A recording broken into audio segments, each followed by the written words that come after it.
زکات اسی طرح فرض ہے جیسے نماز فرض ہے. اور فرمایا یا ایھا الذین آمنوا اقیموا الصلاۃ وآتوا الزکاۃ. ان دو چیزوں کو قرآن کریم نے جوڑ کے بیان کیا، نماز اور زکات. اور زکات نماز کی طرح فرض ہے، لیکن آج اکثر لوگ وہ زکات نہیں دیتے، بلکہ میں نے کئی آدمیوں سے سنا وہ تو کہتے ہیں ہمیں پتہ ہی نہیں تھا کہ زکات بھی دی جاتی ہے، اس مسئلے کا تو ہمیں پتہ ہی نہیں. تو اس لیے یاد رکھو یہ زکات فرض ہے جیسے نماز فرض ہے. اور زکات کا معنی کیا ہے؟ زکات کے دو معروف معنی ہیں. ایک معنی ہے زکات کا پاک کرنا، تطہیر ہے، تطہیر. ذبح کو بھی زکات کہتی ہے، ذبح کو بھی کیا کہتے ہیں؟ زکات.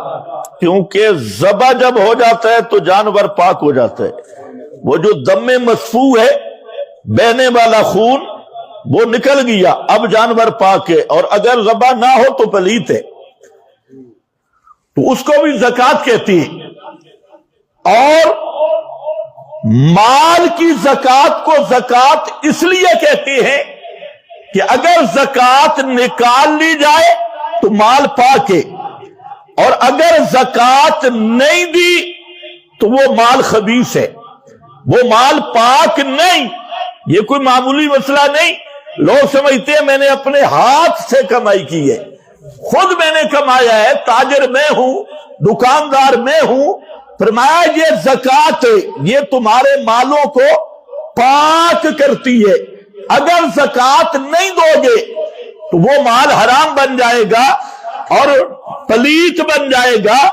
اس میں جو حصہ اللہ نے اپنا مقرر کیا ہے، اللہ کے حصہ کو نہیں نکالو گے تو وہ مال پاکیزہ نہیں ہوگا، اور وہ تمہاری حق حلال کی کمائی بھی وہ اس وقت تک پاک نہیں ہو سکتی جب تک تم زکات نہیں دیتے. اور پھر دوسرا معنی اس کا نما ہے. نما کا معنی بڑھنا، بڑھنا. اللہ نے ایک وعدہ کیا ہے کہ سود سے مال کم ہوتا ہے، وہ سود سے گھٹتا ہے، اور زکات اور صدقات سے مال بڑھتا ہے، گھٹتا نہیں ہے. اب یہ ایمان بالغیب کی بات ہے. بظاہر تو آدمی حساب جب کرتا ہے شیطان تھپڑا دیتے ہو 40واں حصہ تو 10 لاکھ زکات، 12 لاکھ، 20 لاکھ، 50 لاکھ زکات. تو شیطان پیچھے سے کہتے ہیں پتر خیر ہے، یہ مولویاں دیا گلا نے، مولویوں کے مسئلے ہیں، کوئی نہیں، زکات کا دور ہی نہیں، کوئی لینے والا ہی نہیں، تو وہ اس کو تھاپڑا دے دیتے ہیں. لیکن بظاہر یہ نکل رہا ہے. اللہ فرماتی ہے کہ یہ تیرا مال بڑھ رہا ہے، کم نہیں ہو رہا. اس میں برکت آئے گی، اس میں اللہ تعالیٰ اس کا دنیا میں بھی عوض دیں گے. لیکن شرط ہے کہ تیرے دل میں تقویٰ ہو اور تیرے دل میں اللہ کے حکم پر ایمان ہو، اللہ کے حکم پر اطمینان ہو.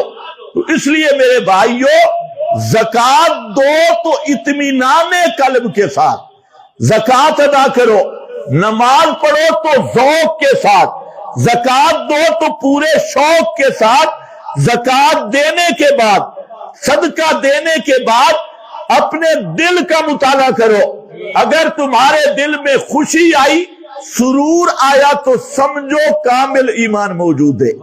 اور اگر دل منقبض ہوا تو اللہ سے دعا کرو کہ اللہ شرح صدر عطا کرے اور ایمان کامل عطا کرے. تو زکات یہ ایک فریضہ ہے. پیغمبر کریم صلی اللہ علیہ وسلم نے فرمایا کہ جو آدمی زکات ادا نہیں کرتا، قیامت کے دن اللہ اس کے مال کو ایک گنجے سانپ کی شکل دیں گے. اس کا سارا خزانہ یہ بھی مال پہ سانپ بن کے بیٹھا تھا، اب وہ مال سانپ کی شکل اختیار کرے گا اور اس کے سر پہ نکتے ہوں گے اور وہ اس کے جبڑوں سے، اور ہوگا بھی گنجا سانپ، فرمایا وہ اس کے جبڑوں سے پکڑے گا اور پھر اس کو اللہ زبان عطا کریں گے اور وہ کہتا ہوگا آنا مالوں کا، آنا کنزوں کا، میں تیرا مال ہوں، میں تیرا خزانہ ہوں، بھاگ کیوں رہا ہے؟ وہ سانپ ڈنگ مارے گا، یہ چیخے گا اور چلائے گا اور وہ مال کہے گا اب کیوں چیختا ہے؟ میں تو تیرا وہی مال ہوں نا جس کو سنبھال رکھتا تھا، میں تیرا وہی خزانہ ہوں نا جس کو تو نے بڑا بینک بیلنس بنا رکھا تھا اور بڑی پراپرٹیاں بنا رکھی تھی، میں وہی تیرا مال اور خزانہ ہوں۔ تو پیغمبر کریم صلی اللہ علیہ وسلم کی صحیح حدیث میں اتنی سخت وعید ہے، اور پھر قرآن پاک میں بھی اللہ رب العزت نے جو مالوں کو جمع کرتے ہیں اور پھر ان کو اللہ کی راہ میں خرچ نہیں کرتے، یکنزون الذھب والفضہ، سونا چاندی ان کی قیمتیں اور یہ مال یہ جمع کر رکھتے ہیں، اور پھر ثم لا ينفقونھا فی سبیل اللہ، اللہ کی راہ میں خرچ نہیں کرتے۔ فرمایا انہی مالوں کے وہ مال اس کے لیے ذریعہ عذاب بن جائے گا اور جہنم کا ذریعہ بن جائے گا۔ زکوٰۃ یہ اسی طرح فرض ہے جیسے، بولو تو صحیح، نماز فرض ہے۔ پردہ اسی طرح فرض ہے جیسے نماز فرض ہے، شرعی پردہ فرض ہے اسی طرح جیسے نماز فرض ہے، اور اپنے وراثت کے حق نکالنا اسی طرح فرض ہے جیسے نماز فرض ہے۔ اپنی وراثت، بیٹیوں کو وراثت دینا، بہنوں کو وراثت دینا اور شرعی حصے دینا یہ بھی فرض ہے۔ اگر ایک آدمی بہن کا حصہ کھا رہا ہے، بیٹی کا حصہ کھا گیا، بیٹوں کو دے گیا، تو یہ ایسا مجرم ہے کہ کئی نسلوں کو حرام کھلا رہا ہے، کئی نسلوں کو۔ جب حصہ نکلا ہی نہیں بیٹی کا، بہن کا، آج اس کو ہڑپ کرنا، چلہ بھی لگائیں گے سال اندرون بیرون بھی، لیکن جہاں حقوق کی بات آئے گی نہ بہن کو حق دیا نہ بیٹی کو حق دیا۔ تاکلون التراث، اللہ فرماتے ہیں تم وراثتیں کھاتے ہو اور مالوں کو جمع کرتے ہو، حالانکہ یہ تو حق تھا جیسے بیٹے کا حق ہے، بیٹی کا حق ہے، اور ہر چیز میں حق ہے۔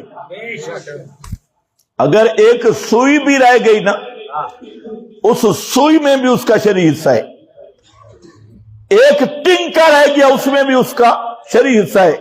زمین، مال، جائیداد، جتنا بھی میت کا ترکہ ہے اس میں جیسے بیٹے کا حق ہے، اسی طرح بیٹی کا مقرر کردہ حصہ ہے، اور سورہ نساء میں موجود ہے۔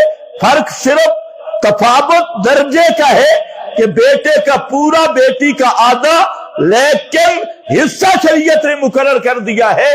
تو فرمایا یہ تب آئے گا جب کیا ہوگا، یا ایھا الذین آمنوا اتقوا اللہ، اے ایمان والو اللہ سے ڈر جاؤ، یہ ہے تقوی۔ ہر حق والے کو حق دو، اور رشتہ داروں کو اپنا حق دو، بیٹی بیٹوں کو اپنا حق دو، اور حق حلال کی روزی کماؤ، فراڈ نہ کرو، حرام نہ کماؤ، جوا حرام، ربا اور سود حرام، یہ لاٹریاں پاسے حرام، ہر قسم کے حرام سے بچ جاؤ، حلال کی طرف آؤ، حرام کاری سے بچ جاؤ، حلال کاری کی طرف آؤ، بدکاری سے بچ جاؤ، حلال کاری کی طرف آؤ، اور فرمایا ہر طرح اپنے آپ کو پاکیزہ رکھو، وَلَا تَمُوتُنَّ، اور اس پہ دوام اختیار کرو۔